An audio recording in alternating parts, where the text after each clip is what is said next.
welcome back to On Demand Series number 4, Ideation and White Space, Your Business by Design. And today we're focusing on shifts. So Low Touch Economy has been brought to you by Central Coast Low Economy Support, which is funded and supported by Central Coast Council, Central Coast Industry Connect, Business New South Wales, Regional Development Australia, and also the Central Coast Food Alliance. So thank you very much to those partners. We are driven and focused on the 3-stepped approach to relaxing or bringing back in any of the restrictions and compliance against COVID-19 based on the number of cases. At this point, I think we're at now step 3, or definitely between step 2 and step 3.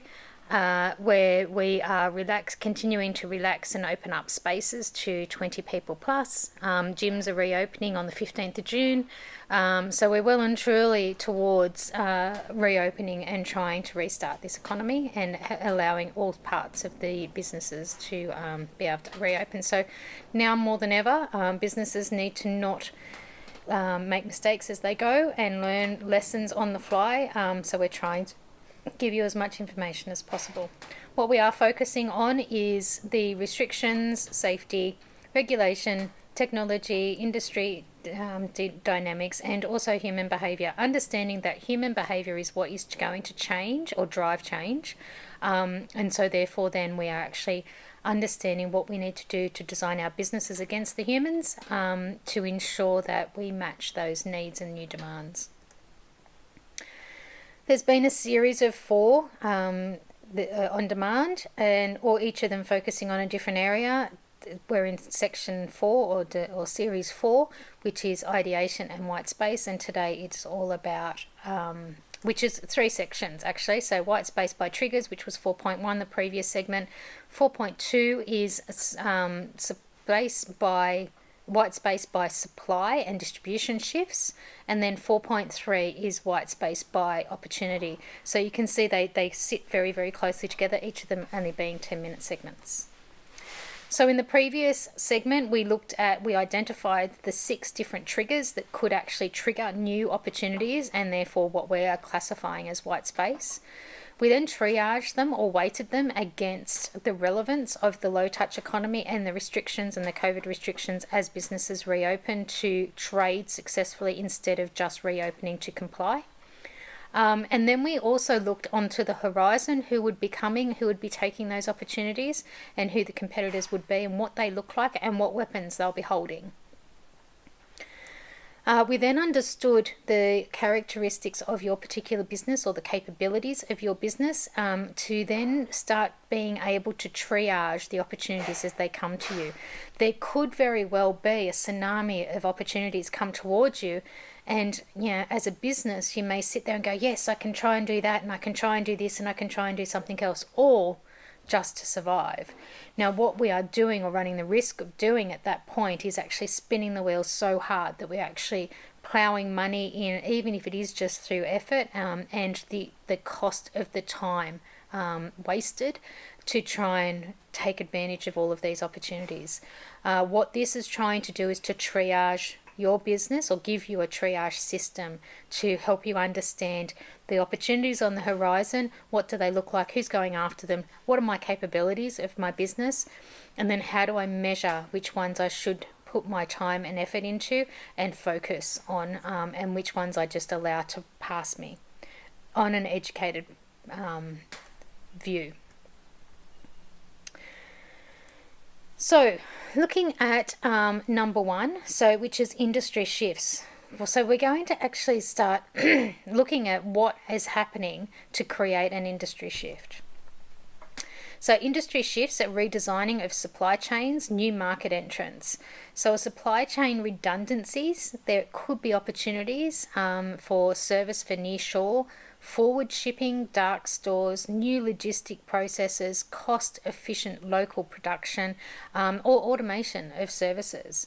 And we've seen quite a few of the nearshore, but also the dark stores, as when we went into lockdown, a lot of the big chain retail stores closed their doors very early and moved their operation online and used the dark stores to actually be their distribution channels. And so we've seen quite a bit of this, but now how do we make this sustainable into the future? So health food markets, which is a great example, and this particular shift is of high relevance. So an example would be as Whole Food Market retailer created local dark fulfillment centres by converting stores into hubs for e-commerce and logistics. Many retailers served their online business from the existing supermarket, but these were never properly designed to serve e-commerce at scale. They'll need to develop dedicated units to keep up with demand. So when we looked at the big retailers that went immediately online and closed down their businesses within the Westfield shopping centres, now if upon reopening they reopen to comply and not reopen to trade successfully, and so therefore then they have a bump in their recovery, what's to say that these businesses start rethinking the online or the ghost concept and actually manoeuvre to an online only process? And then what do they need to do to create that online process? Number 2 trigger was new regulation. So the legal hurdles that are removed can open up some new spaces, new markets. And so this is a business insurance startup that actually started up because of COVID-19. And so what they are looking at doing is protecting from litigation and theft within 24 hours, starting at just $300. But this is actually going after businesses that didn't have pandemic insurance. So the example of InsurTech actually looks at the voucher, looks at what to provide within dedicated insurance packages to complete existing insurances when the pandemic coverage is excluded. So these are businesses that haven't got coverage, and now what do they need to be covered? Number 3, new consumer behaviour. So when people act differently and they face new needs, a new demand comes out. So new consumer behaviour, when people act differently, they face new needs. So supply chain redundancies, an opportunity could be tools, services to help event businesses set up virtual alternative solutions, to help tourism organisations launch and scale marketing campaigns towards local tourists, recording and IT services for universities to create remote programs, etc. And so the example, and this is actually a tech example, so this is understanding that you have as a cafe, you have a very specific area, and sometimes those areas aren't necessarily a nice clear square box. And sometimes in actual fact they're quite odd shapes. Now, how do you use technology to overcome the 1.5 distance away from each other and maximise the floor space? And so this IT tech actually does all that for you and redesigns your areas. And that could actually also work for office spaces as well. So number 4, societal changes, shift in demographic, new norms and values. So this is a high demand, but is going to be delayed, as we talked about before, with the big shipping container, the big tanker taking a long time to turn. So the supply chain redundancies and opportunities remain connected and protect the elderly and vulnerable. So nudging older generations might not be as easy as it sounds. Many families also want to meet up again in large groups. So services for weddings, parties, etc. need to be reinvented so people can protect each other.